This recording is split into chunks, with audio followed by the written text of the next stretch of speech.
Yo, what up? Welcome back to another episode of Redzone In the Lab podcast. I am Deuce. And as always, remember the 24-hour hotline with all of your grievances. I know where to send them at.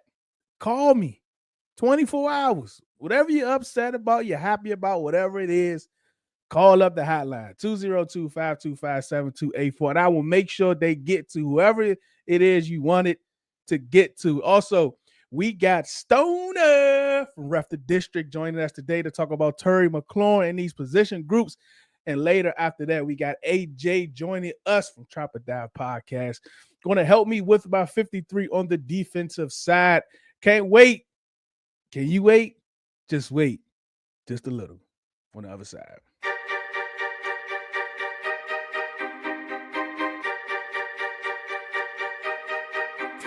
Yeah, man, people ask that question all the time, man. But look, I was born into this, bro.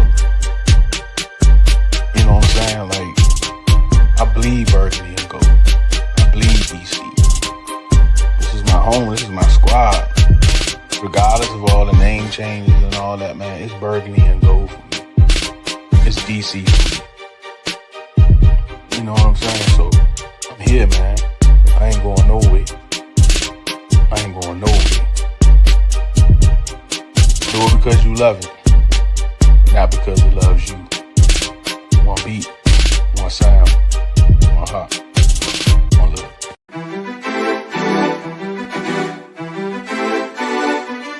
Elijah Dallas. We'll see.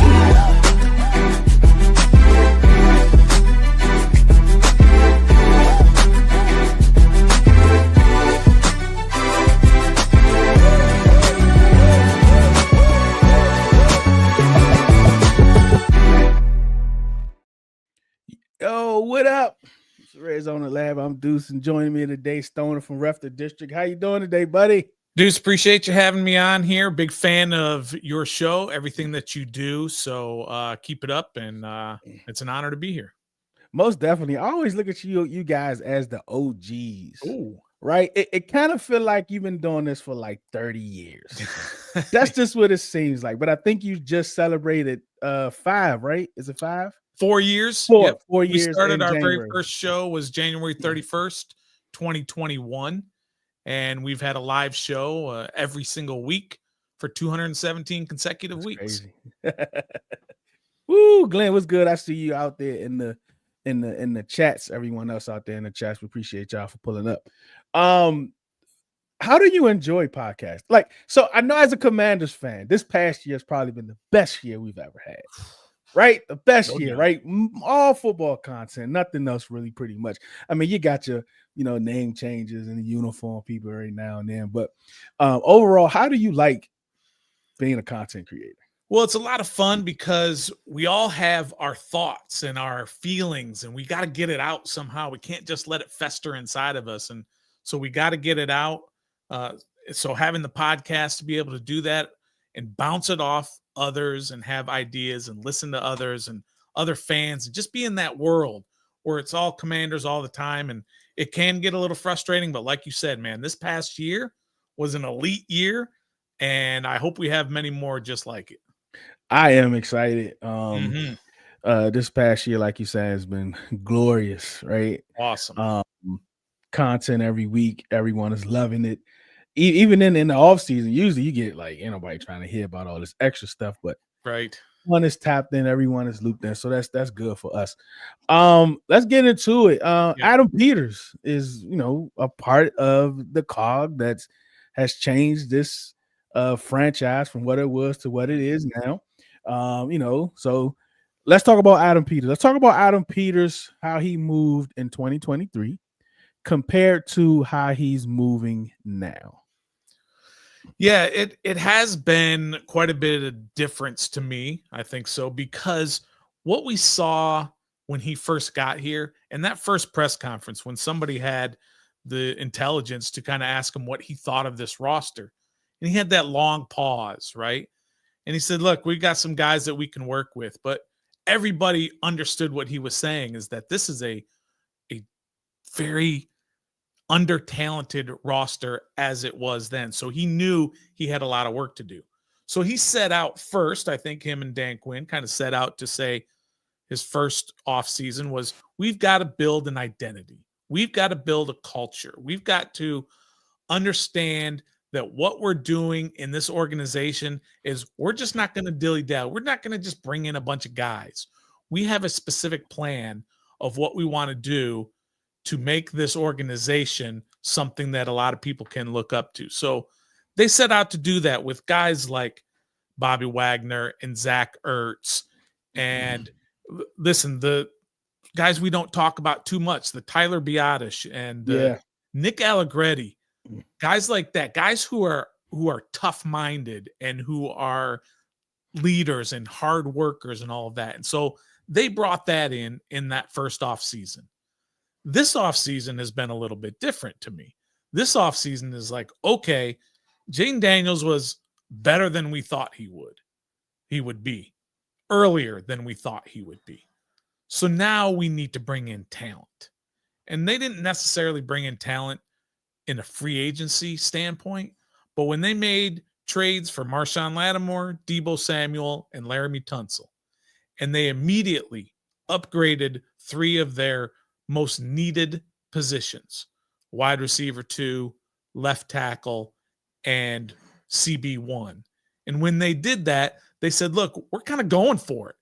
These are guys who are close to 30 years old, who are at sort of the tail end, not necessarily tail end of their career, but they're not on the upside. They're right in the middle of where they should be in terms of talent.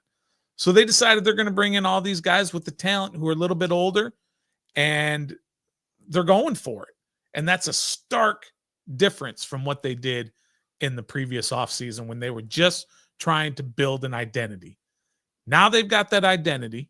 It's known throughout the league of who they are, what they're about, what they're trying to accomplish. And oh, by the way, we've got the best rookie quarterback you've ever seen.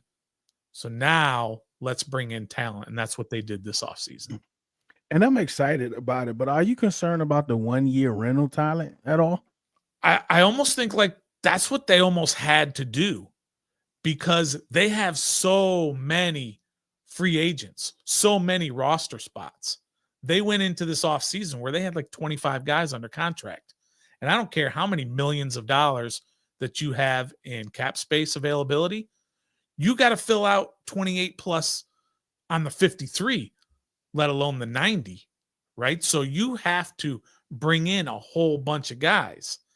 And when you have a couple of guys who were big contract guys, those 3 guys I just mentioned, Lattimore, Deebo, and Tunsil, they take up almost $60 million of your cap space in this coming year. That's a lot. So you don't have the sort of the ability to go out and get a guy for 4 years and $110 million, especially, we're going to talk about this, especially when you got some re-ups you got to do in the name of Terry McLaurin.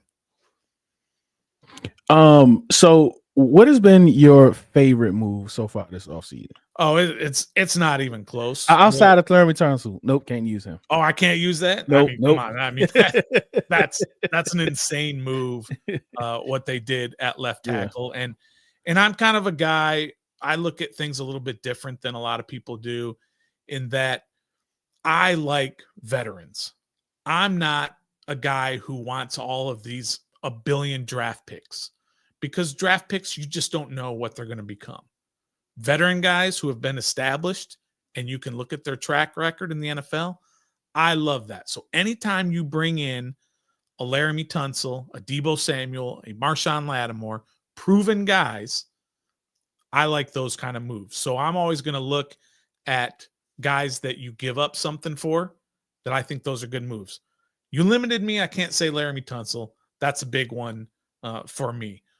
But some of the other kind of end of the roster guys that mean something to this team, the Jeremy McNichols of the team, right? The Jalen Holmes and Sheldon Day, love those 2 guys. Those guys produced better than your rookies did or your second-year guys. I mean, you saw Fedarian Mathis got cut, not Sheldon Day. Fedarian Mathis got cut. So I like those kind of moves. When you bring in guys who are hungry and who are looking for those. You talked about those bigger contracts, those 3-year deals. That's what guys like Jonathan Jones is looking for, right? And some of the other guys that they brought in on those 1-year deals, they're looking for that bigger deal. Deebo Samuel is looking for one more contract that's going to pay him upwards of 60, 70, 80 million dollars in total. So I like those kind of deals you make where you bring in a 1-year guy and you just say, look, go out and prove something and you're going to get paid. Look at Jeremy Chin. Look at De'Ami Brown. Some of these guys who left and they got big deals because they proved themselves this past year. So I like that style of the 1-year contracts, and then I like the style of bringing in a lot of veterans. So really all those moves. But Laramie Tunsil, even though you didn't let me use it, still the best move in the offseason. Yeah, and I absolutely agree. Viscount, this is your first time comment. We absolutely appreciate you for tuning in. Nice. Yeah, I mean the roster upgraded. We lost some players, but I think the players that we got overall are not that much better, but slightly better. And you also get that 1-year contract year when you look at it as, contract years is when they're trying to, really prove their worth. And then when you get guys in here that's 28, 29 years old, you give them a 1-year deal. They're like, look, I need to get this one last contract. So let me go in here and let me give them all that I have. Because like when you're looking to, like you say, extend Terry, you're going to have to extend Tunsil. Of course, Jayden is down the street a little, so he's right around the corner for his big deal. So, you have to be very strategic in how you do this, right? You want to have guys in here that buy in because you don't want to just be giving out, multi-year deals to everybody. Right? And you almost can't afford to, Deuce. You that's just right. Don't have the space for it. That's right. That's true. That's right. Yep, the trenches. They build enough. This is why I won't be surprised if they go tackle the first or second round. People might be a little surprised and upset about it, but I wouldn't be surprised if they go guard. I mean, most tackles in this draft this year is guard. I mean, even the best one they saying got short arms. So we'll see how that is. What's up, Mitch? Let's get right in. Right. Sorry about that. Hold up, there you go. Let's get right into Terry McLaurin. Let's talk about the man that's been here, 6 years now, 6, 7 years, I think. What's your thought about the man, Terry McLaurin? I think your mic switched to your camera mic off of your regular mic there, just to FYI. It sounds a little bit different. But while you're looking at that, I will get into Terry McLaurin, the man. Look, he's exactly what you hope that a player that you draft and develop, you hope he would be. He's in a position as a wide receiver, Deuce, man. These wide receivers around the league are very much divas. I mean, why? They run 60 routes a game and they get the ball thrown to them 5 or 6 times, and they're tired of kind of going down every time and being open and not getting the ball. So a lot of them are divas, and it's totally understandable. But Terry McLaurin has never been that. He has been the type of guy that you absolutely hope for when you draft. You've got your on-field production, but then you've got your off-field, what he does. You remember he was named captain in his second year. In 2020, his second year in the league, he was named a captain of a team. This is a third-round pick that was supposed to be a special teams guy, and he was named a captain. Walter Payton, man of the year. He's the last guy to sign autographs anytime he's at a public event. And think about this with his quarterbacks. He's played with 12 different quarterbacks, 8 different starters, and go back and look at any interview he did about a quarterback, and he would champion that quarterback. He knew Taylor Heineke was not the man. He knew Carson Wentz was not the guy. He saw it in practice every day. But if you asked him, you would have thought that quarterback was going to the Hall of Fame, right? He will champion you no matter what, because he knows that's what's good for the team. So you put all those things off the field, what he does. Remember also when he had his last contract, he didn't hold out. He held in. He didn't participate in the OTAs, right? But he was there. He was in the building. He was in the film room, but he didn't want to go out there and potentially get hurt while his contract was being renegotiated. But he wasn't a guy who was holding out saying, give me more money. He was just playing it safe. But he was still with the coaches, with his quarterback. Doesn't matter what quarterback, he's going to be out there. He's going to be in California in the offseason throwing passes with you down in Florida or wherever. I don't care if it's Taylor Heineke or Sam Howell, Carson Wentz or Alex Smith or Fitzpatrick. It doesn't matter. He's going to champion that guy and build him up as though he's the greatest quarterback ever, because that's who Terry McLaurin is. He's exactly what you want from a guy you draft and develop. Let's talk about Terry McLaurin's contract and what it could possibly look like. Of course, we had some record-breaking deals in the offseason, specifically with Chase. I don't think Terry gets that. No. I think he gets like, let's just say Terry McLaurin, a football player. What would that contract look like? And then add on everything you just said about what he means to our team and our community. Yeah. What does that cost? Yeah, How for much sure. is that worth? I mean, it's worth a lot. I will tell you that. It's going to get him paid, and it's going to get him paid really well. I don't know that we should sort of quibble over 29.5 million AAV or 31.2 million and where it fits in the order of all the receivers. Doesn't really matter too much, because I know this. Terry McLaurin is going to ask for a fair deal. He's not going to ask to reset the market. He's not going to ask for Jamar Chase money. He's just not going to do that. And I don't care who his agent is or how good that agent is. Terry McLaurin is not going to allow that, because he believes that he's given you fair production. You just give him fair value for what he has done. And that's what he did in his last contract. The last time he renegotiated, he was right there at about number 8 in the re-ups at that time, right along with DK Metcalf. And this time around, he's probably going to be right there at number 8, number 9, number 10, wherever it's going to be. Let's not go crazy if it's $1 million more than you think he should. Exactly. It really doesn't matter, because he's not going to ask to break the bank. So whether it's 28, 29, 30, 31, 32, whatever it is, I will tell you this, Deuce, he's worth it. Exactly. He means so much more to this team off the field and what he does and how he represents this organization.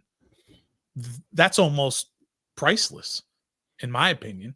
And since he is that way, like I said, he's not going to ask to break the bank. I mean, think about this. Some of his on-field stuff, Deuce. 104 games potentially he could have played in his career with Washington. He's played 101. 3 games he's missed in the 6 years he's been there. Washington football has been playing for almost 100 years, right? He's the only wide receiver in history to have 5 consecutive 1,000-yard receiving seasons. He had 13 touchdowns last year. That's the most ever in the history of this organization. Think about the great receivers we've had on this team. 13. He set the record just last year. And here are some of the quarterbacks the wide receiver 2 in the offenses since he's been here. Deuce, who was his wide receiver 2 in 2019? Who is the wide receiver that caught the second most passes from the wide receiver position, not running backs or tight ends? In 2019, his rookie year, when he caught 58 passes, who was wide receiver 2? Let me see. All right. What year? 2019? 2019. He caught 58 catches. 2019. Let me see. I think. Asking anybody out there, too, if they want to jump in. Humphreys was what? 20, right? Humphreys was 20, 21 maybe? Cam Sims. That was 2020, was Cam Sims. And Humphreys was 2021. Okay, 2020. I think this guy's still around. I think I saw him last year, but he's mainly just a punt returner. Tell me. Steven Sims Jr. Right? Steven Sims. But Steven Sims Jr., Cam Sims, I don't think he's around. Maybe he is. Adam Humphries in 2021. You know, before you keep going, Stone, the Mhm. Cam Sims, the tall guy we had last year, like I call all of them Mo Harris prototypes. You got Mo Harris, the original, Yeah. Mo Harris 2.0, Mo Harris 3.0. They always give us some type of splash in the preseason, or maybe a season in again, and during the season, and we the fans just go absolutely nuts. Yeah, because we want that big, tall, 6'5" guy who can run a 4.4, right, and can get those catches for you. But yeah, we all thought Cam Sims might have been that guy, but I mean, wasn't he undrafted? I don't maybe fifth, sixth round, whatever it was. Yeah.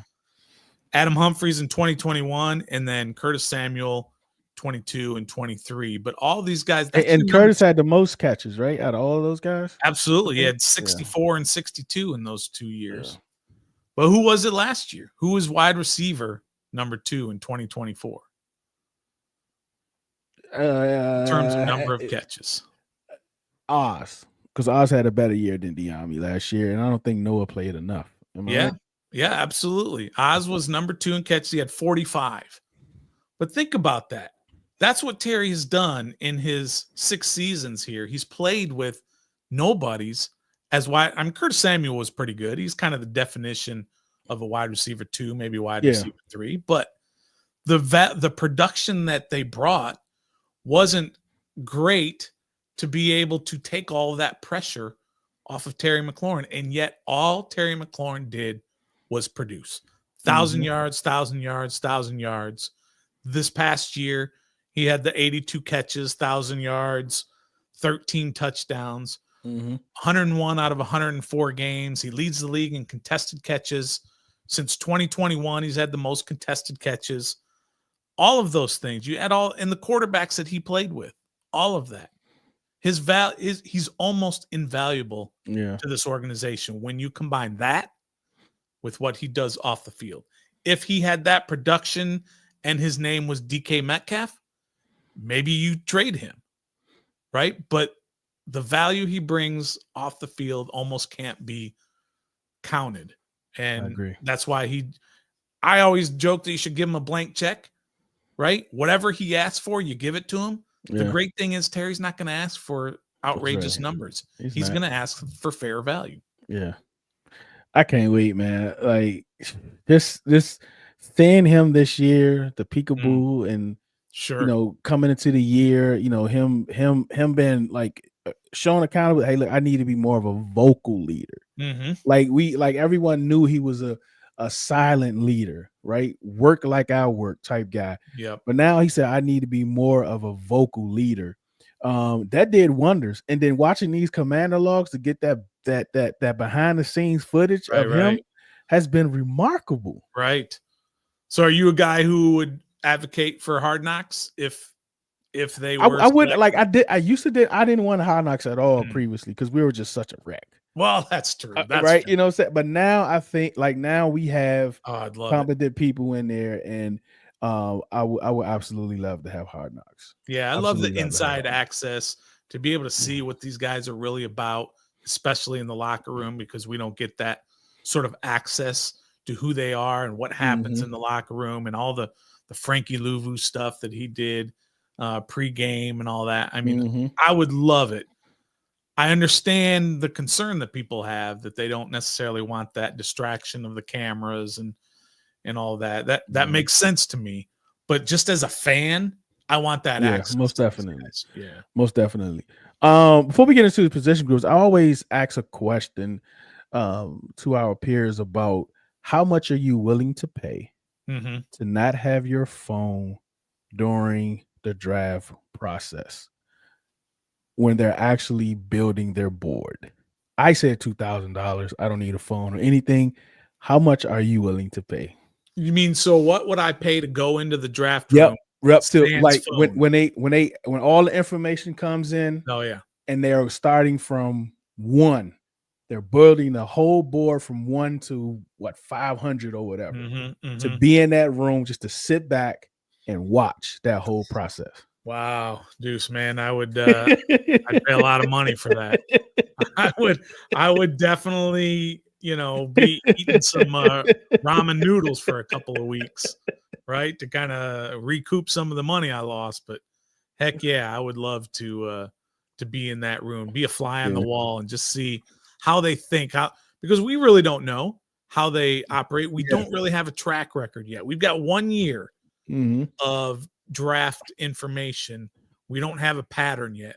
Right. You can say San Francisco, and you can look at what they did, but he didn't have final decision there on those moves. But yeah, I would love to be in there and just kind of see what they're thinking and how they're building this team. All right, let's go through the position groups real quick. Yeah, I just want a stronger, a weaker, and maybe a couple words for that position group, and then we're going to move on. All right. Okay. Let's start with the defensive line, not the edge rushers. Defensive line.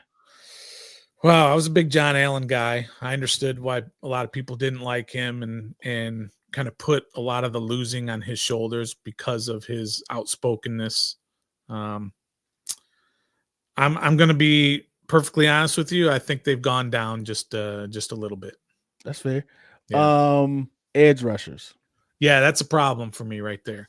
I think edge rusher should have been one of their top priorities, but I'm looking at the guys right now who are sitting in the edge position right now. Dorrance Armstrong and I don't know, Jacob Martin are your starters.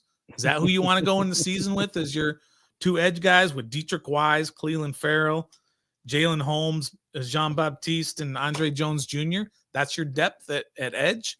They got to make a change there. So, yeah.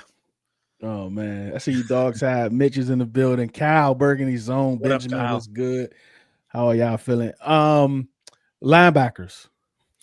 Well, I mean, linebackers are pretty much the same. You have your three main guys back. Other than, Michael Walker, who left via free agency. I mean, he was only in for a smaller amount of plays. So essentially, you got the same guy bringing the band back together. Yeah.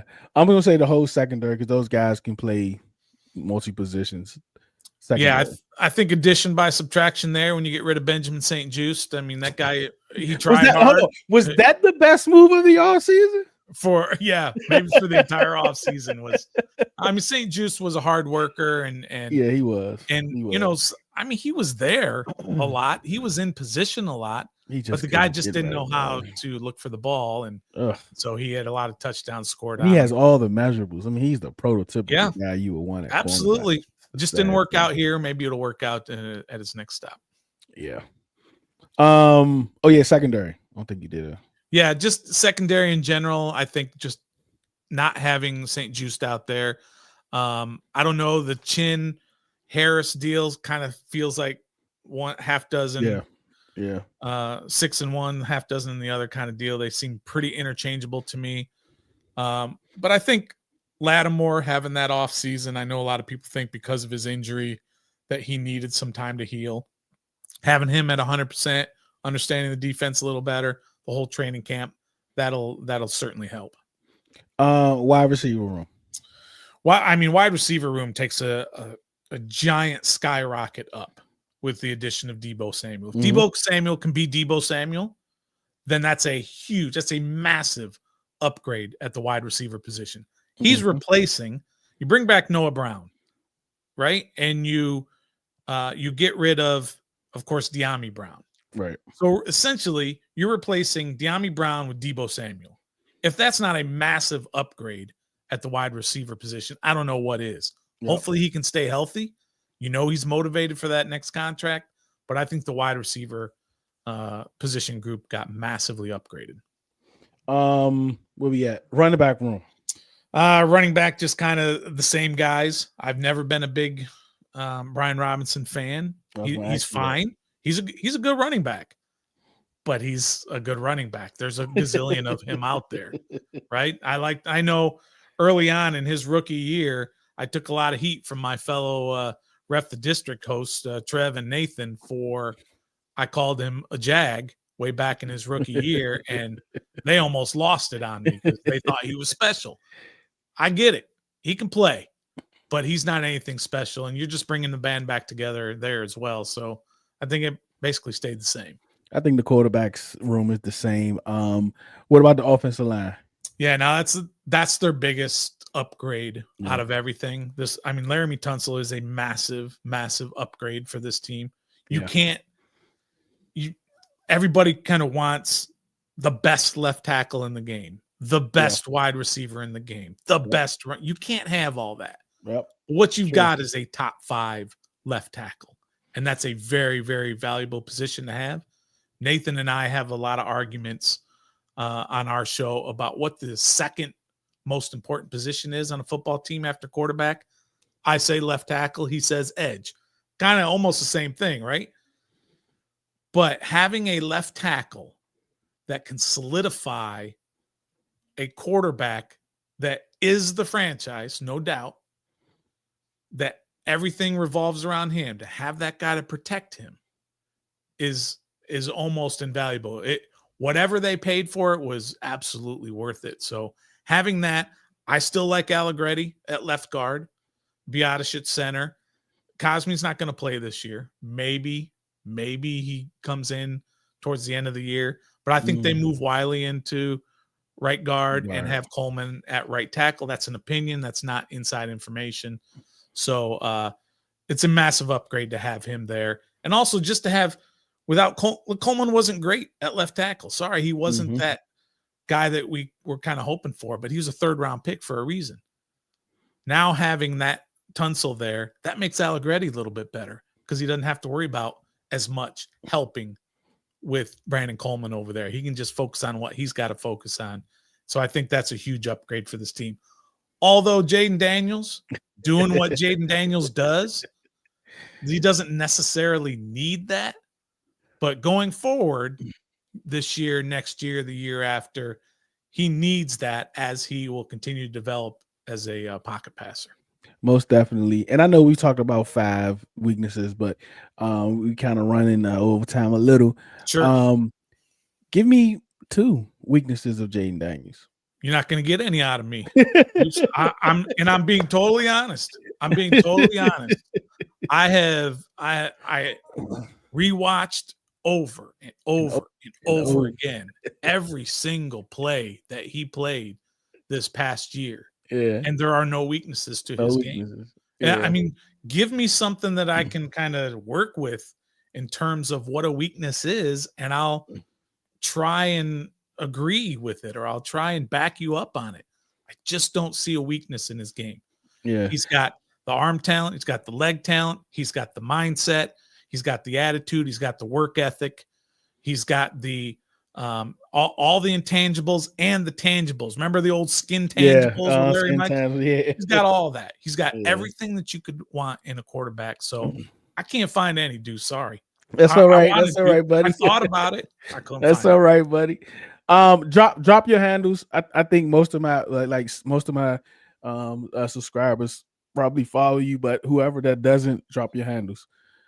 I appreciate it. We are at RefTheDistrict on Twitter and at YouTube. Like I said, we do every single Wednesday night, 7:30 p.m. Eastern. We're live, and plus we put out content all the time. We do instant reactions. Anytime something big happens. In fact, tonight we'll have our top 5 edge rushers that we think Washington could draft at 29, if they're there at 29. But you can follow us on Twitter at RefTheDistrict as well. And please come on by. And Deuce, it's been an honor being with you today, man. Well, absolutely. Who's your top edge guy? For me, if I'm drafting, I don't know if all these guys are going to be here. I mean, Shamar Stewart is probably the guy at 29. I mean, Abdul Carter, look, he's not going to be there. We ain't even talking about him, right? Yeah.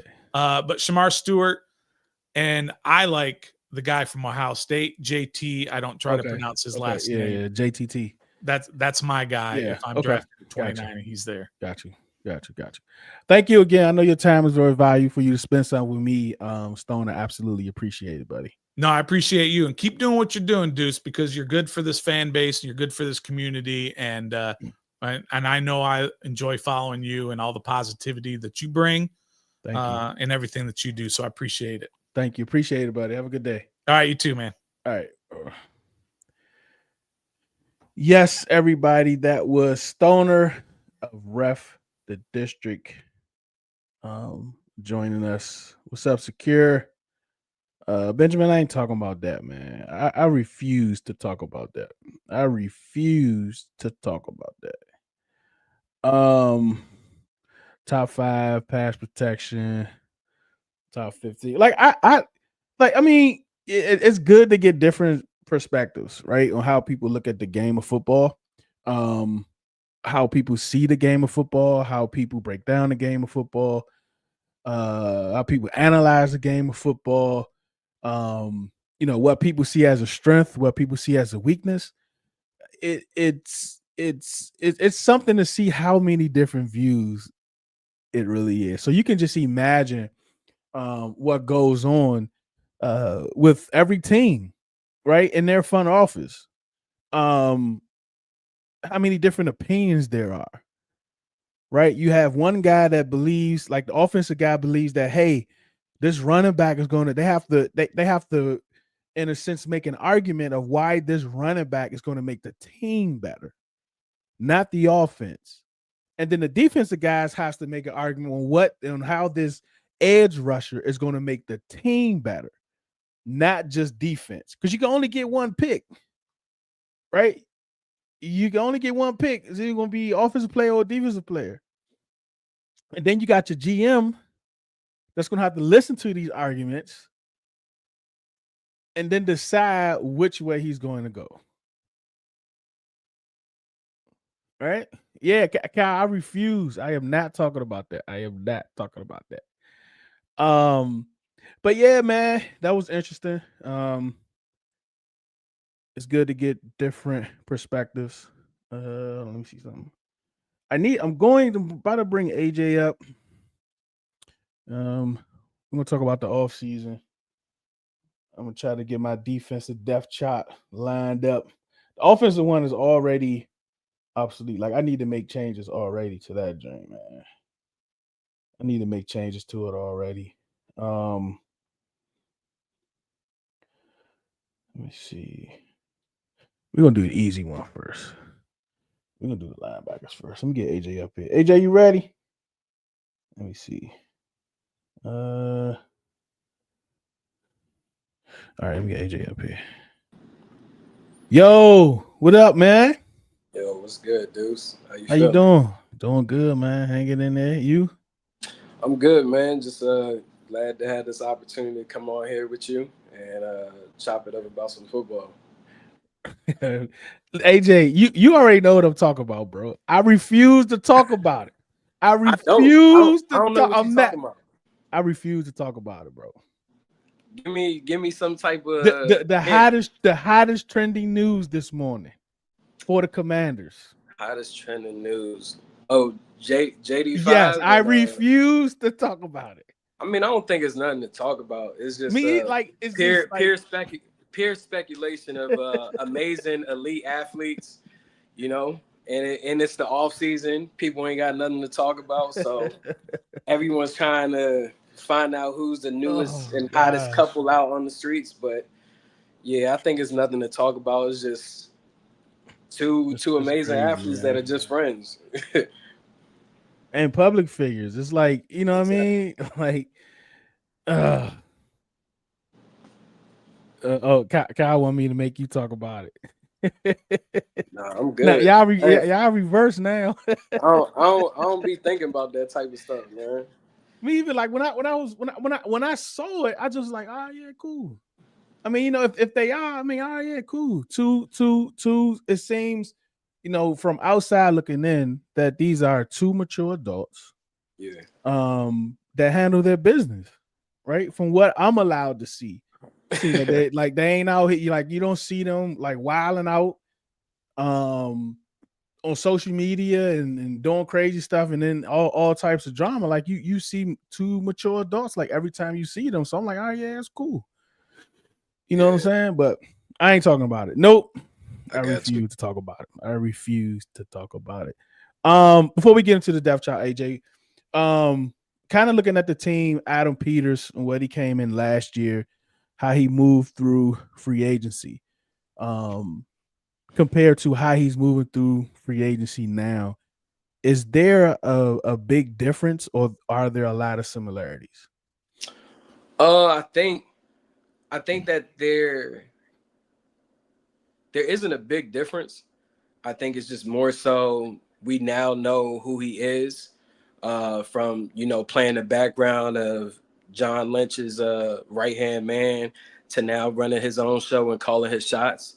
I think that he has a certain perspective on how he wants to roster build and formulate this team, and he's just doing as he pleases, alongside with Dan Quinn and the rest of the staff, and how everything has gone. So, from the integration of trying to establish this culture, it was mentioned from Dan Quinn that this would be a recalibration.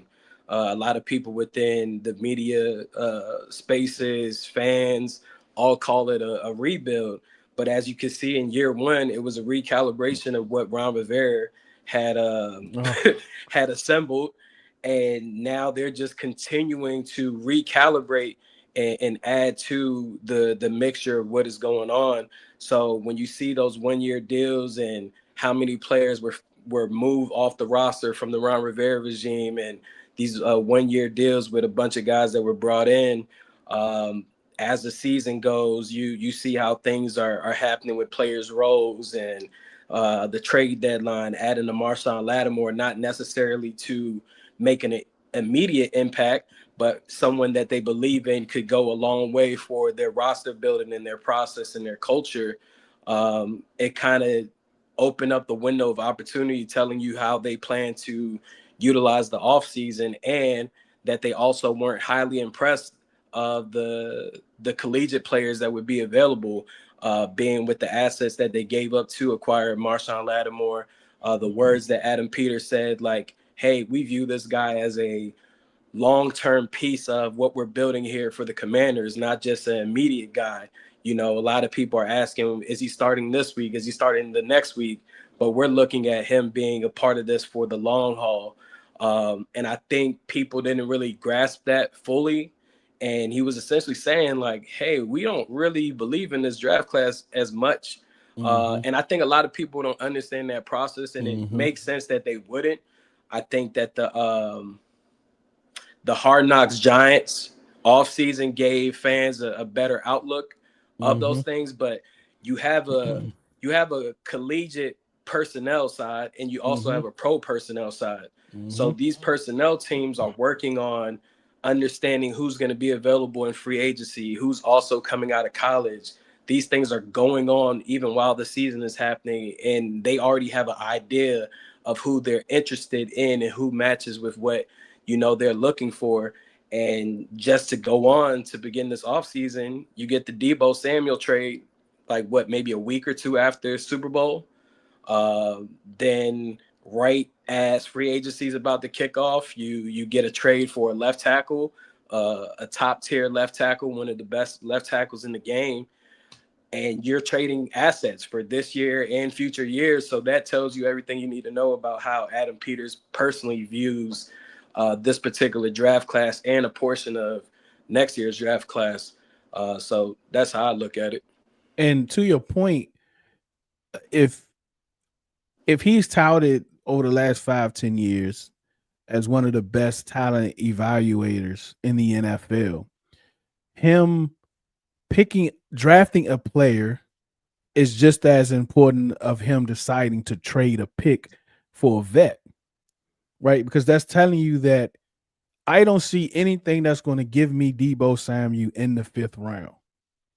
And me being a talent evaluator, like, us as fans should, like, to your point, have an understanding of, I'm going to get the best player I possibly can in the draft, even if that's actually a vet. Yeah, it's a combination of that, but it's also in the draft, I'm hoping that I get what I'm saying from the film on my team. But whereas if I trade for Deebo Samuel, I know what his makeup has been in the NFL and what it's going to continue to be. I know what I'm getting. If I get a Lermy Tunsil, I know what I'm getting. If I acquire a Bobby Wagner, a Zach Ertz, I know what I'm getting, instead of maybe drafting a Fedarian Mathis. I don't know what I'm getting. A Luke McCaffrey, I don't really know what I'm getting. A Ben Sinnott, I don't know what I'm getting. Even Brandon Coleman, for example, in this scenario, you thought that he would be the guy at left tackle. Unfortunately, you've seen that you needed more at that position, and now you're gonna slide him in. In my particular opinion, elsewhere. I guess we'll touch on that more in this conversation, but yeah, you decided that, hey, that third round pick that I took, Brandon Coleman, and I thought he was going to be the stalwart for us at left tackle, he ain't it. We got to pivot. and that pivot is getting one of the best left tackles in the game and Laramie Tunsil. And that's an amazing job to be that aware, because a lot of GMs aren't aware of their bad decisions, their bad picks, or their bad acquisitions and free agencies. Sometimes they just hang on too long and it's too late. I mean, we've seen that as fans, hands-on with a William Jackson of the world, the Josh Normans. The list can go on and on. And that's the thing, right? I think because if GMs are actually graded by their picks and what did they do, like we had new GMs every year, because as far as when it comes to the draft, because the draft is such a crapshoot, right? Like, and when we think about Adam Peters and people, man, we gotta have these picks because Adam Peters flourishes on day 3. In reality, it's like the picks that he hit, the 4 or 5 of them, just happen to be borderline all pros, right? But he was there, 6-7 years? So like out of 28 picks, you hit on 4 or 5 of them. If you really want to like go into the depths of the draft and how much of a crapshoot it is and how often GMs NFL misses. That's why the league is only what's the 3 years, 3.5 years, something like that. Yeah. It's because of the like, I believe every player in the NFL has talent, right? Like they were able to get there. They have some sort of a talent, but they just don't have enough talent to be able to get that second contract. So it's like, it's a crapshoot, man. It's a crapshoot. Yeah, it's definitely a crapshoot. But then also, when you're a guy like Adam Peters, your job ain't really on the line with those decisions. Oh, no. So I mean, because that's the thing with like all GMs. Like, it's like, because of the hit rate, the history of the hit rate is very low. No matter like who you are. Yeah. Right. But you got to get at least 1 or 2 out of 7. You know what I'm saying? So like, but it don't matter, man. Like if your team ain't winning, I don't care who you are. I don't care how these picks hit or not. You're not gonna last long, man. The only reason why the guy from the old regime lasted as long as he did because of the whole ownership situation. Let me see. All right. Let's start with linebackers, AJ. I think the linebacker room looks exactly the same. Except for the kid Michael McCall, I think that's his name. Walker. McCall Walker. He would get in the game. I would absolutely not know anything. I would not know what he was doing, because every time he got out there, he didn't get out there much. He was out there when they went 3 linebacker sets. It just looked like he just didn't know what he was doing. And I didn't know he was as old as he is. I thought he was an undrafted free agent, to be honest with you. But this is how I got my linebacker room right now. Of course, it's fluid. It's going to change day to day, week to week, or whatever. But I think this is what it is. So I ask you, is this room good for this year? And what does it look like next year? I mean, this is the same exact room that you had last year. And two out of the 5 names that you have on this list made all pro teams. So yeah, it's good enough to get the job done. At the end of the day, everything in football is based around health. That's why so many guys on the team, 53-man plus roster and a practice squad. So if Luvu and Bobby Wagner can stay healthy, amazing. if they lose one of them, it's kind of murder she wrote, especially Bobby, with being the green dot. So you just hope that, you know, Jordan McGee, Dominique Hampton coming into year 2, that they've learned more about the process and keeping your body in shape for the NFL, and that they've also been paying attention to Bobby Wagner and how he maneuvers as a professional and studies the game and the different nuances. And that way they can be prepared if anything were to go wrong, or they could step in for that Michael Walker role that he had within the defensive scheme on certain downs and packages. What do you think it looks next year? I think I don't really, I can't really say. You said, how do I think it looks next year? Yeah, like just based on this room, like who it, well, specifically talking, right? Frankie Louisville, I think he's gonna be that guy for years to come. Jordan McGee was hurt most of last year. He got a lot of rave praise during the off season in the training camp program. He got hurt, came back, played a little bit, got hurt again to end the year. Dominique Hampton was kind of hurt throughout the year. I actually like his tape better than Jordan McGee when it comes to college. But obviously they look at Jordan McGee as being, you know, a little ahead of Dominique Hampton, the things he's able to do. But do you think those two guys will, and well, I know, well, not speaking about Louisville, but McGee and Hampton, do you think those are two guys that they could kind of lean on, say, you know what, Bobby, this is going to be my linebacker of the future? I mean, it's kind of like tapping into the conversation we was just having like 5 minutes ago. It's a crapshoot. Yeah. Like with veterans, you know what they bring to the table. Respectfully, I have no clue what Jordan McGee or Dominique Hampton can do on the NFL level. So that's why, like, even in some of these spaces, I'm hearing people say, I like Dominique Hampton, I like Jordan McGee. What do you like? Because you ain't seen nothing. So it's kind of fascinating from that regard. But I think that obviously this organization, as far as the front office, sees something in them that we haven't seen yet, and they also haven't shown us yet as fans, or even for the front office yet on the actual field. So you just hope that maybe with their traits that they can have some type of role.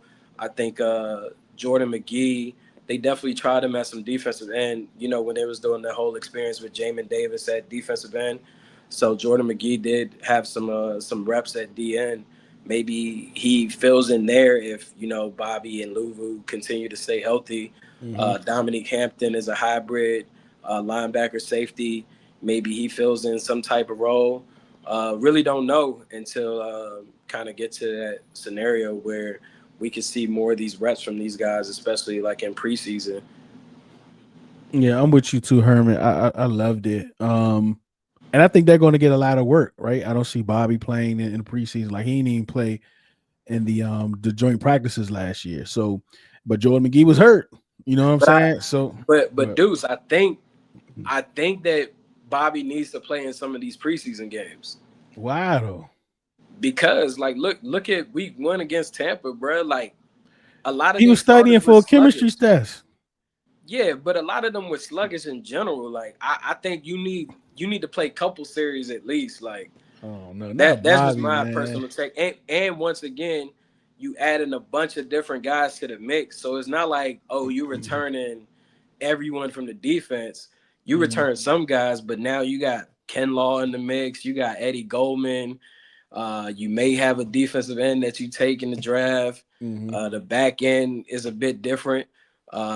Yeah, so that's where I just let's talk about that for a second. So this is how I kind of look at summer, right? Training camp. I think the joint practices means more than the preseason games. Right? It's like having Bobby out there because no one really plays anymore. Right? Like, you're not going to have, I don't think Tunsil was going to play in the preseason. Right? Whoever we play, when that comes out, a lot of their stars is not going to play. So it's kind of like giving you false information. But I can see when it comes to the communication part, maybe. But I think you'll get more of that in joint practices and just being out there practicing with each other. Like, I'm just not high on preseason games because I think it gives you a false grade on the team, because it's like the competition is nowhere near the same, man. It's just not. I don't know. Every coach got different philosophy. I mean, you got in Kansas City, you see Patrick Mahomes play in a preseason game every year. Yeah. You know, Mhm. in Baltimore, Lamar Jackson Lamar plays plays. none. So Mhm. it's like every coach has different prerogatives when it comes to that. I don't know the plans of joint practices. Again, last year didn't probably go how they wanted to because of the storm that took place. But They had yeah, I two up. mean, They had the one in Miami too. oh yeah, they had, didn't Yeah. it storm in Miami? No, I think it rained like the day before in Baltimore. Oh, okay. Yeah, so they what they were saying, how they ain't do a lot of like, like go routes and all that stuff, but they I mean they did them, you know what I'm saying? So, Yeah. but Bobby ain't playing, like he ain't playing those. Like he's not, like, bro, he's not doing anything unless it's just, We'll see. I I mean, you guess. know what I'm saying? Like, I Yeah. mean, that's just what we know from Dan Quinn from what we saw last year. You didn't think he looked sluggish week one? Bro, I always said he must have been studying for a chemistry test the night before that Tampa game, bro. He looked like, I was like, yeah, what is? I was like, I know this ain't the Bobby we gonna get. This can't be the Bobby we gonna get, because he was, bro. He looks. You're right. Like, he looks sluggish. He looks slow. He ain't had no pep in his step. I mean, like, towards the third and fourth quarter, he did start kind of like he snapped out of it a little bit. Yeah. And You were at the game, right? No, I didn't go to the first time Okay, you game. didn't go to that one. Okay. Yeah, it was the second time again. I wanted to go, but I already had dates set up. Like, I got my date set. So when the schedule comes out, like, please don't land on certain dates for the games I want to go to. But yeah, but he did though. Yeah, I absolutely agree with you. But bro, just like Ertz, they ain't playing. Like, Ertz ain't practiced one Wednesday all year, bro. They not. They just not doing Hey it. man, take care of your players, but your players better take care of you when they out there. I can't hear you. There you go. Don't keep jumping up. But yeah, but like that's the thing when you talking about like McGee and the Sentence and all of those guys. Like, why these dudes not practicing and playing? This is your opportunity, right, to show something in these preseason games, because you're going to be playing a lot. They just got to stay healthy, man.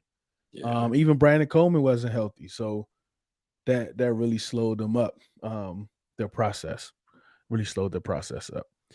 All right, which one to do next? Let's do this part. Let's do the backs. Who is your? Let's say we do the 4-2 thing again. You Who got was your Noah. five in the second? You got Noah Igbo. Put some respect on that man's last name. Hold on. All right, what you just say? Nah, I said you got Noah Igbo on the list. I said put some respect on that man's last name. I think it's Igbohane. Igbanagany. Igbanagany. Igbohane. I don't trust you either. Yeah. I don't trust you either. I mean, don't trust me. I'm not Nigerian, so I just go with Igbo. So I won't butcher it. But yeah, who's your five? Who's your five you walking out there with? And the positions. Starters at corner, going Marshawn, going Jonathan Jones on the other outside, move Mikey back inside at slot, at safety, Quan Martin, and then at strong safety. I don't think the free safety is on this team yet. Okay.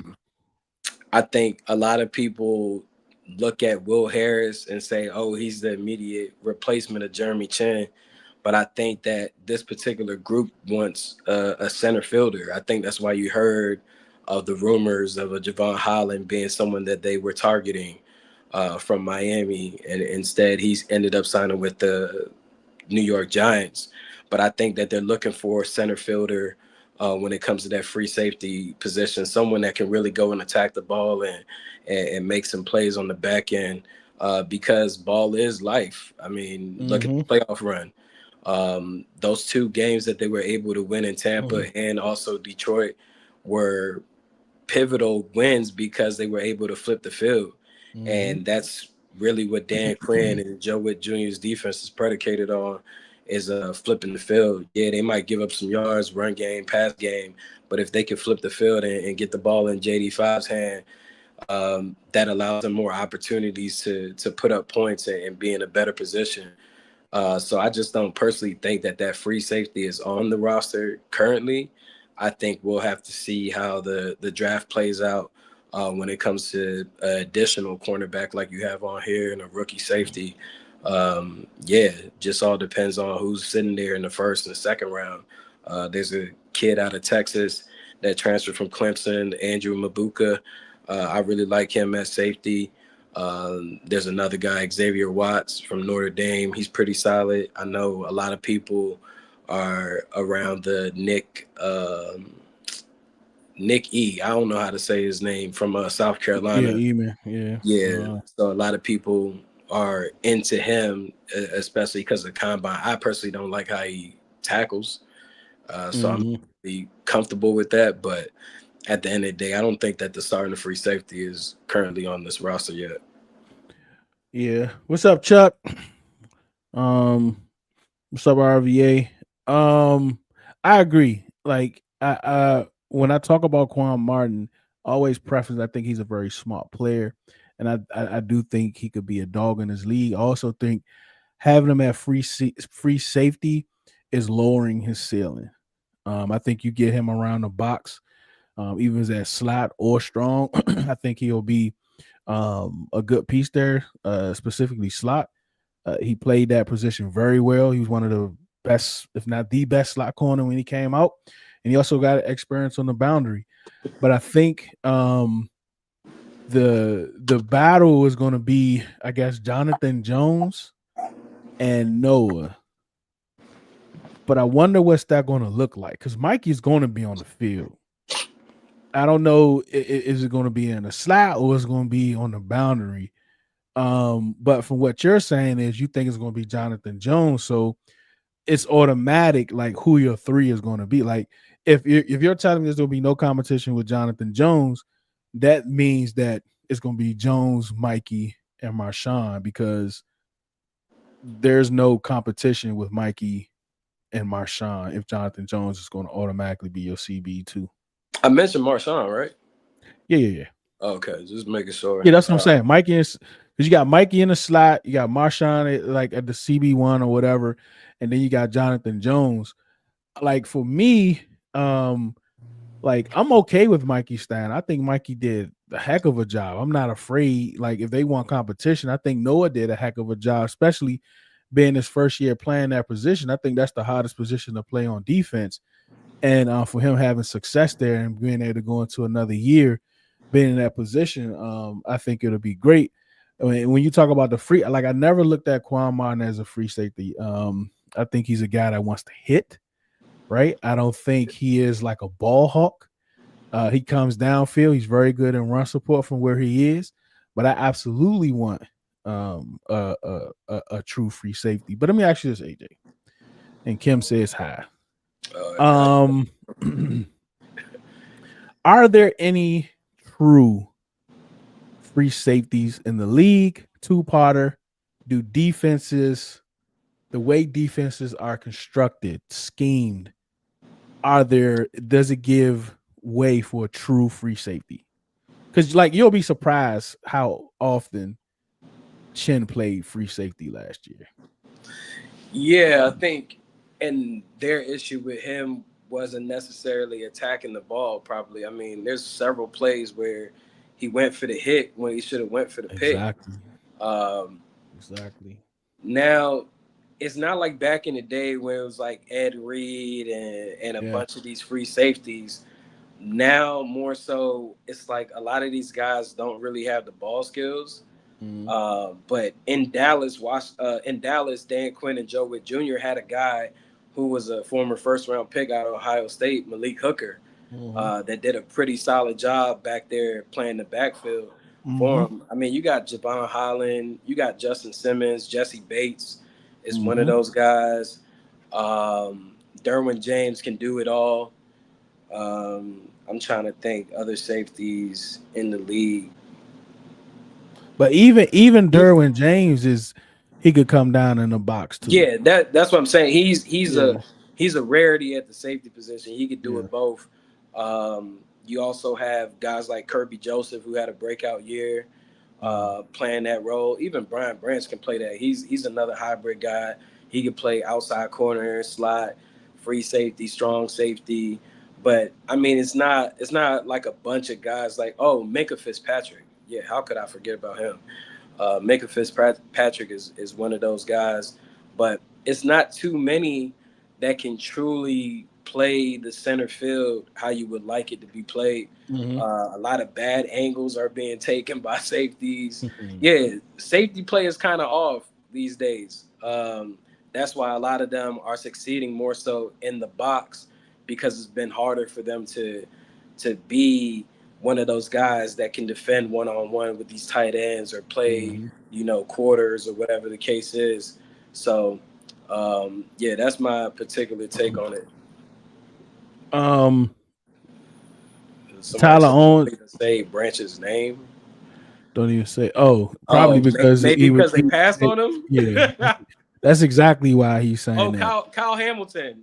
Kyle Hamilton. Yeah. Oh, Kyle Hamilton. Yeah, we passed on him too. I forgot to mention Kyle Hamilton when I thought about passing on guys. Yeah, because he plays in the box mostly. Because Marcus Williams and who's the other guy they have now? Because Marcus Williams not there anymore. Yeah.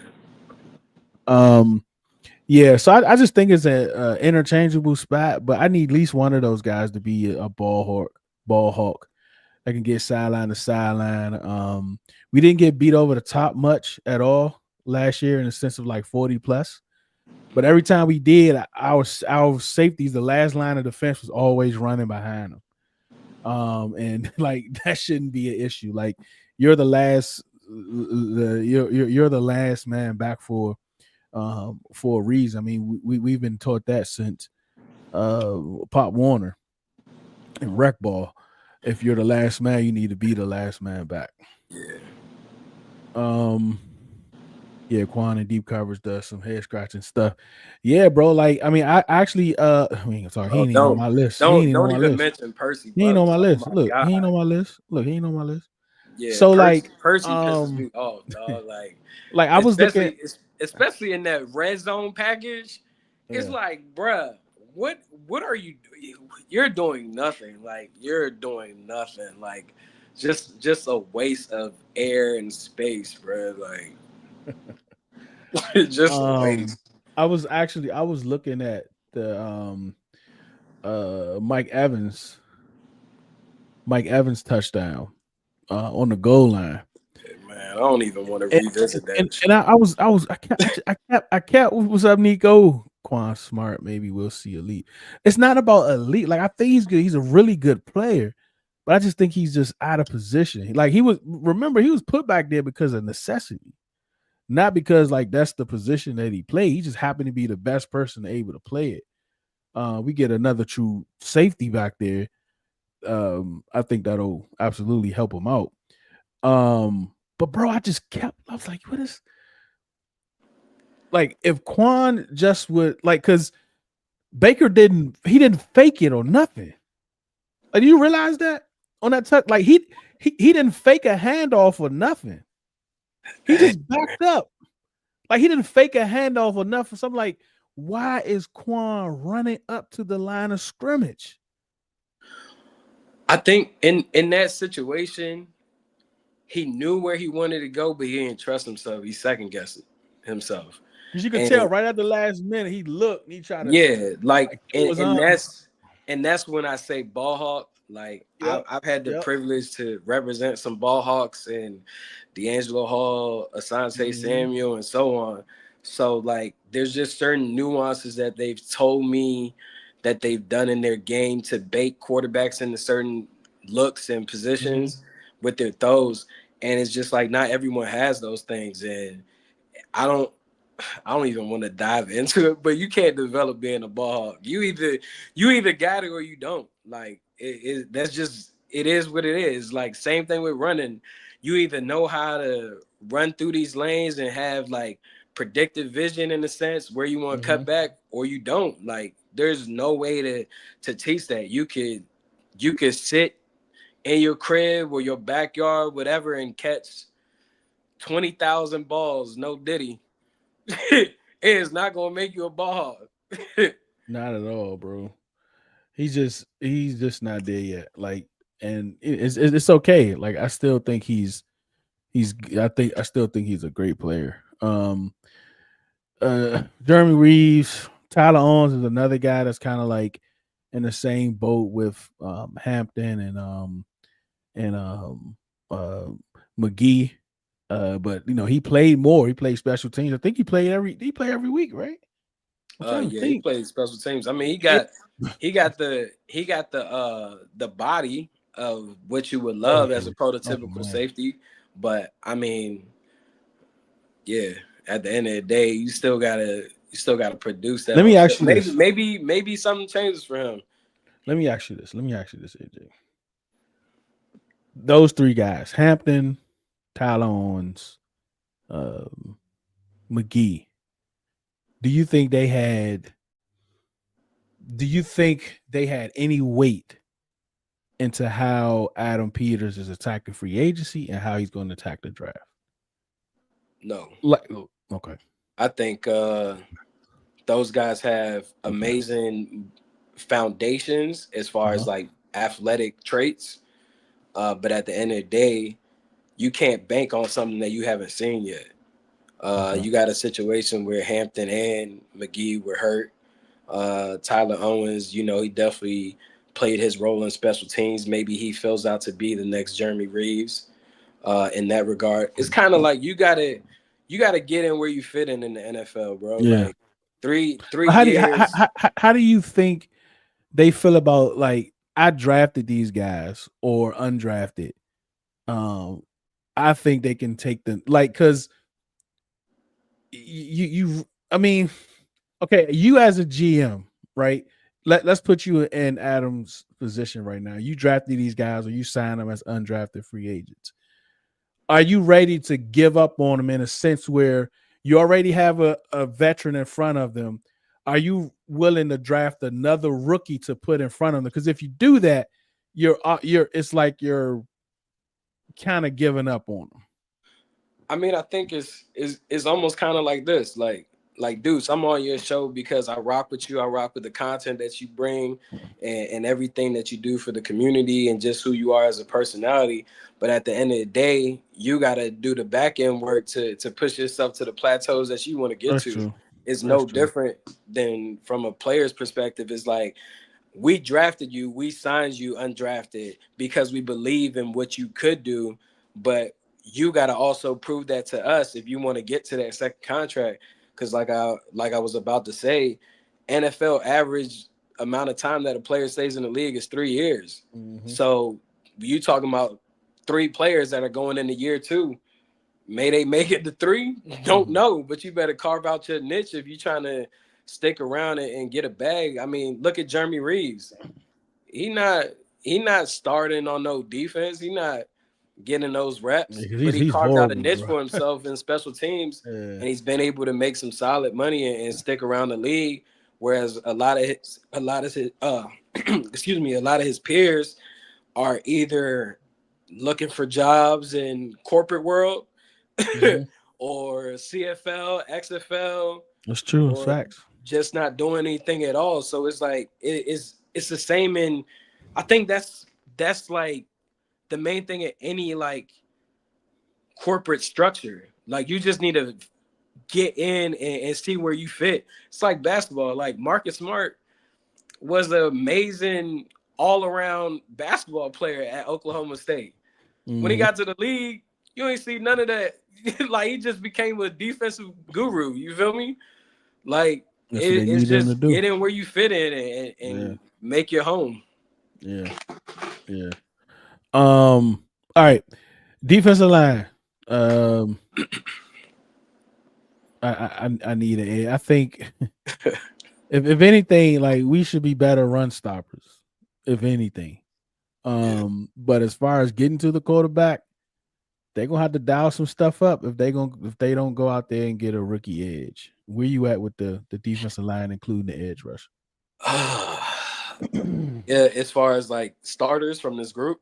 I think it's going to be a committee type thing. Of course, they might come out with Payne, Newton, maybe Kinlaw, depending on what type of package they come out with. But like just the overall group, and you can do the. I don't know, man. Like I need an edge, man. Like because I don't know where the pressure is coming from. Because all of like Armstrong. Like he has to play off of something. Yeah. Like none of these guys is force multipliers. I don't think none of these guys make the next guy better. I don't know, man. Yeah, I mean, first off, Chuck, no, I don't have no Saratoga water.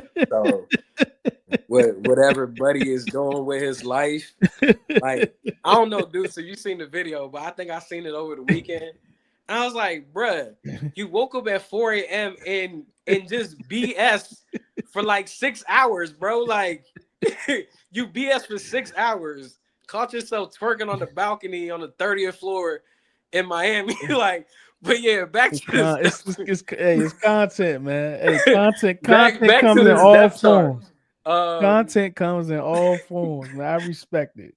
Hey, man, but back to this depth chart. Like you said, committee, man, I think Dorrance Armstrong and Deron Payne are the only two guys you could pencil in as starters. Everyone else is going to be rotational pieces until they find their nucleus.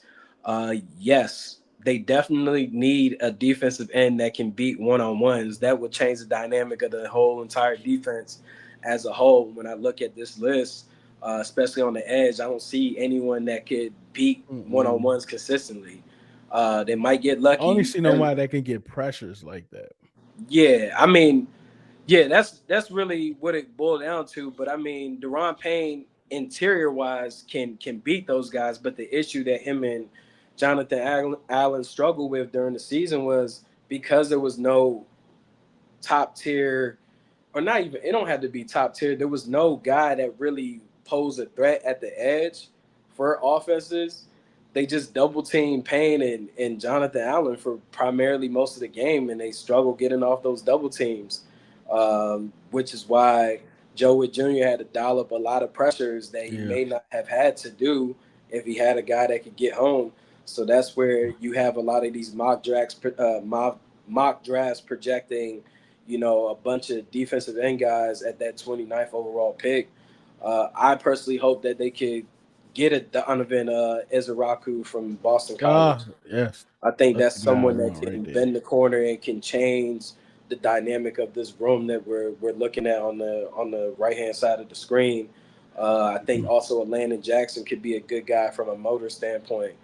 I hope that Johnny Newton, now coming into this season, being healthier, he can kind of get into his bag because he can beat one-on-ones. It's just more so I think he just had to get back into football shape, and it took a little bit longer. And he get in the weight room too.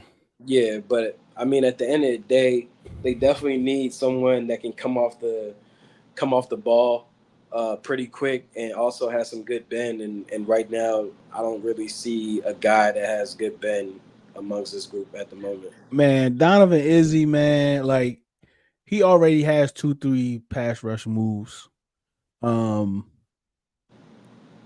The kid has the bend, he has the bull rush, he has the swim, he has a sweep. Like he has like hip movements. I seen, bruh. I seen the kid do a Euro step. He has a basketball background. Yeah. Bruh, like that's the all around guy. Like I don't know where you are as far as 29. Like your running back. So all right, so if Izzy is your number one edge, who's your number one running back? Who's your number one wide receiver? As far as who will be available at 29. If you're asking me for Washington or overall, no, Washington. Like who you think will be available at 29? Okay. Because actually, I really don't know who's going to be available at 29. Because I feel like Izzy is going to be available. I feel like this draft could take a certain spin as far as like wide receivers and offensive linemen, and of course the quarterbacks change a lot of things. You might have quarterbacks come up that aren't being necessarily mentioned right now as first round Get that guys, fifth but they round may on. move up in the process. I think that at 29, if available, Donovan Ezeraku would be someone I would consider. So like that's the question. So let me ask you, who's your running back guy? Running back Trayvon. All right, go ahead, Trayvon Henderson. Yeah, because I think I think there's a chance that 3 running backs might go. Like just like you said, depending on the flow of the draft, it's a chance that you can get 3. I think how we look at it, just for this conversation, I think Trayvon's going to be there at 29. So you got him, and let's just say Izzy fall. Like I don't think he's going to fall. Like I think he's going to go. He's not going to be available. But like, do you go edge or do you go running back? You got Henderson or you got Izzy?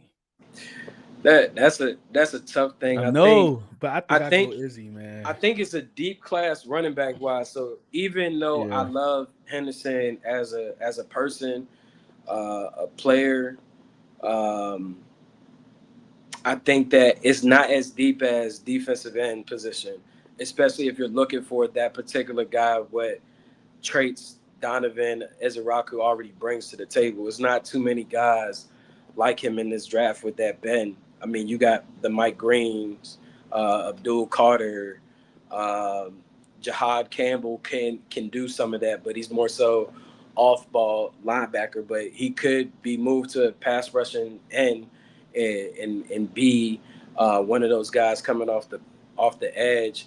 But outside of that, a lot of the edge guys that are remaining don't necessarily bring that extra oomph. That get off is insane, bro. You can't teach that get off. You can't teach the natural moves of getting to the quarterback. And that's why I like him. I mean, that's not the only reason why I like him more than Pierce, but I think Pierce has his get off is insane. But Izzy is not too far behind it, but his also comes with power and it comes with patience. Yeah, and I like James Pierce too. I mean, I do too. He was a top 5 pick coming into this year. But whatever happened, maybe behind closed doors, that had people not fall in love with him, because it's kind of weird. Like you got what's the one guy they keep talking about? He only had like 1 sack this year. Is it the dude from Texas A&M? Let me see. I think it's Stewart. Oh, Shamar Stewart. Yeah, he had 1 sack in a year, bro. Like, so yeah, it's like he's being talked about more than James Pierce. So I think the only thing, like the thing with Pierce for me, when I finally watched him is, like people say he takes plays off. I don't think that's the case. I think because like his body type, if you get a tackle that's that leans on him throughout the game, it slows him up, right, as the game goes on. And you can kind of see that from the first quarter to the fourth quarter. And he misses tackles. He should have had at least 15 sacks this year, but he missed a lot of them because he didn't have control after he initially beat the tackle with his speed. So like when he gets to the top, he has a what's the word I'm trying to think of? Like he can't control him. So you know how like in basketball, say, man, that dude OC. Like he get around everybody, but once he gets to the rim, he throwing the joint up underneath the basket. Right. That's kind of like how James Pierce is, especially as the game wears on. And that's the one thing that I have a concern with him. But man, bro, the top half of the league is not going to be able to get to him on that bend. But the thing is that he's going to have to need a coach that can really groom him until breaking down and having patience at the top of his speed rush.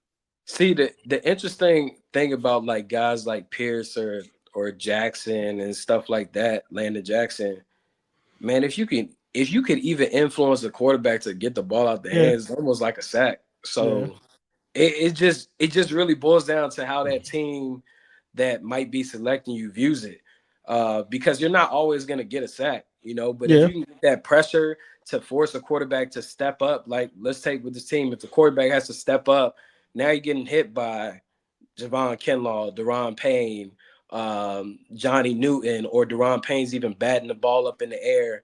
Now you get an extra opportunity to go flip the field.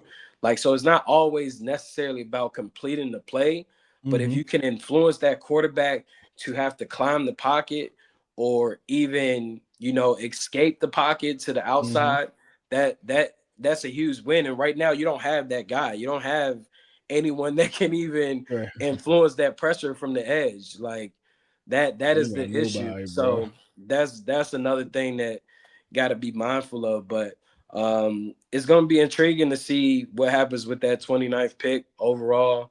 I'm excited. I guess to answer your question, I would take the edge over the running back just due to how many different style of running backs there are in this class. I'm not going to be able to find another Donovan Ezeraku if he's there. You're not.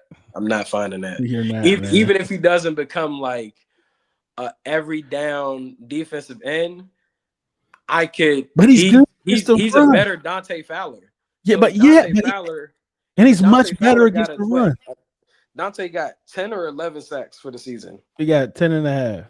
Yeah, so if he can be a better Dante Fowler and he can play the run.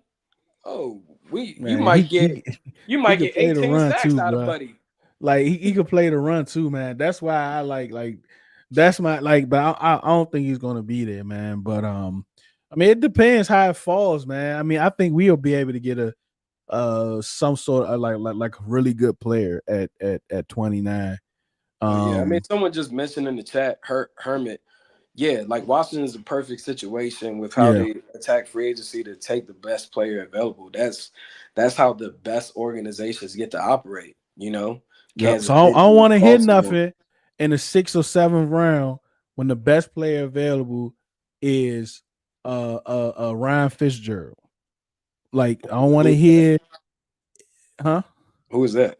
The FSU kicker. Oh, you talking about kicker? I was like, who is that? I don't know, but yeah, I mean they need a kicker. So hey, bro, I'm telling you, man, the last 50 picks of the draft, man, he's absolutely gonna be BPA.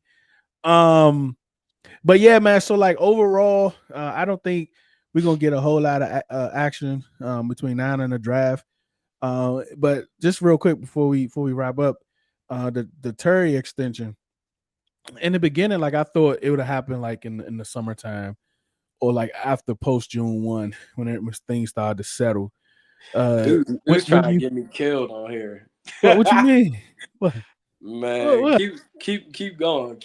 Nah, that's it. When do you think or if you think he should? Like, I don't know where you at with Terry? I mean, I'm trying to remember if I heard. Yeah, so tomorrow on Trap or Die, we supposed to be talking about it a bit more. In detail, but I mean with Terry, I'm not really hard pressed on him getting an extension. That's my personal take. Okay. I would more so if I was the organization try to go the same route that they just did with Debo, guaranteeing his last year of the contract, let him play it out. But of course, from Terry's side, he would love to get some new money. But yeah, I think for me, I know how much like the fans love him as a guy. None of that matters at this point. It's a combination of, is he gonna continue to do what he's doing from a consistency standpoint?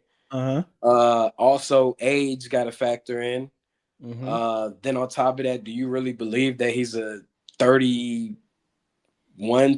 million type wide receiver? I don't think so. I don't believe that to be the case. And if a Debo Samuel ends up panning out how you envision, are you comfortable with paying him and Terry 30 plus? Here we go. You got some decisions to make. So yeah, that's just where I stand. I wouldn't be so hyped up to extend him, and those are the tough decisions that I don't get paid for. I don't get paid to make. Some people in the fan base might go crazy because they acting like Terry might give them a piece of his contract, but Nah, the reality is exactly what that is. Like I'm not comfortable with paying Terry 30 million plus, bro. Like that's just not me. So you ain't with the hometown kid, the community guy. I'm surprised, AJ. Nah, I'm Thought you cool. want the players to get paid, man. I mean, I want guys to get paid, but I'm You also just don't want looking at it you. from a dynamic of like at that position, like you might be able to get a guy in the draft. Like, yeah, I'll get into it more. Yeah. Don't Trap spill it. Don't basketball, spill it. Don't because spill it. Don't like spill it. coming Don't into spill it. this We show, got you. We that was got you. not We one of got the you. We got you. topics that was brought up. I got But you. I got you. I got you. I got you. Deuce threw my way. I'm already I got catching you. a little bit of Yeah. heat Yeah. in the comments. You Hey can't man, say nothing about Terry tell Maul. McLaurin. Look, tell Maul. You're welcome.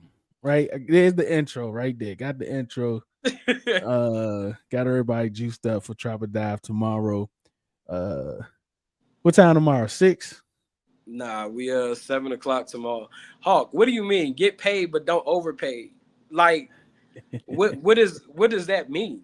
Only person that deserves the money is Jade. Everyone else is wild. Sheesh. That's Shaq. Shaq is a Cowboys fan. Okay, What's but up, yeah, Shaq? I mean, I don't know. Debo gonna have to have a crazy year to get up to 30. I mean, he's why playing on 20 right now. He don't have to have a crazy, like, what is crazy? He's Like back to what he did in San Fran. I mean, when he got the he's extension? 29. He's 29 too, right?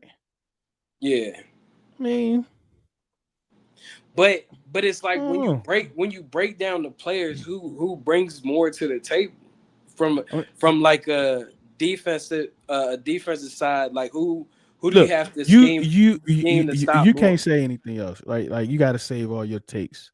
No, but I'm just asking you before I get out of here. Like, I ain't giving you no because you might be trying to like counter that. Like Maul might I'm think trying like to get you I to put your think Jack Del Rio hat or on. which Like, Jack Del Rio hat is crazy. I'm trying to hear what Deuce got to say as far as who would you rather defend? No. I ain't giving you no ammo. They might say this, so I don't know how to counter it. I can't wait till tomorrow, boy. Woo! But yeah, man, you're not the only person. I saw I forgot who it was. I want to say his name, but I'm just not sure. How they were saying I'm not paying Terry like more than 30 or whatever. So you're not the only person, but I think he's just in that round where it's like I think every team has one of those players where they just, you know what, they're gonna be here forever. Hey man, everything comes to an end, bro. I mean, and if you're gonna do it now, right before you have to pay your quarterback. You know what I'm saying? Everything comes to, and I've had conversations with a couple of my GM friends, some of my other friends in personnel, just to get their thought process on how they viewed it. You know, they told me what they had to say. It's definitely intriguing. It's a peculiar situation to be in, but I think what a lot of people have to realize is this is the new day and age of the wide receiver position. Yeah, you're now paying wide receivers. You're paying multiple wide receivers 30 plus. Yeah, a lot of people like, oh no, we can't pay this guy, that guy. And the Eagles paying Devontae Smith, AJ Brown. It all depends on your owner, man. Tyreek It all depends Hill. on your owner. All depends on your owner. Paying man. T. Higgins and Jamar Chase. It's a 2 to 3 wide receiver league. You need 2 number ones essentially at this point. Yeah. All right, man. I'm about to get up out of here. Appreciate you for joining, man. We got to do this again sometime. I think it's the second time. No, the other time I think was this little draft joint last year. Yeah, you joining that again this year? I'm about to get that started in a couple weeks. I don't even know, bro. I guess I'll let you know. Hit me up, bro. Yeah, I definitely appreciate what you got going on, Deuce. Continue to do what you do. Amazing content. For those out there, continue to support Deuce. Go ahead, like the page, subscribe. You know, follow in with the spaces is good. Communicating with some of these people. A lot of them I've never met. I've never even met Deuce in person yet. But nope, we're gonna fix that this year, though. I'm sure that will happen this year. And for me, just check out our podcast Trap or Dive that I do with my co-host Let Maul Tell It, and also DC Sports Dre. We got an episode coming up tomorrow, 7 p.m., where one of the primary focuses is going to be Terry McLaurin. What do you do in regards to extending or not? So, yeah, man, just blessed to be here with you, Deuce, man, and thank you for Appreciate everything that, you do. man. Appreciate that, man. Yeah, tomorrow, Trap or Dive podcast, 7 p.m., where AJ Dogs, Terry McLaurin, join tomorrow. We appreciate your time. We know your time is very valuable for you to spend it with us. We absolutely appreciate it. Remember, do it because you love it, not because it loves you. One beat, one sound, one heart, one love. Yes, sir.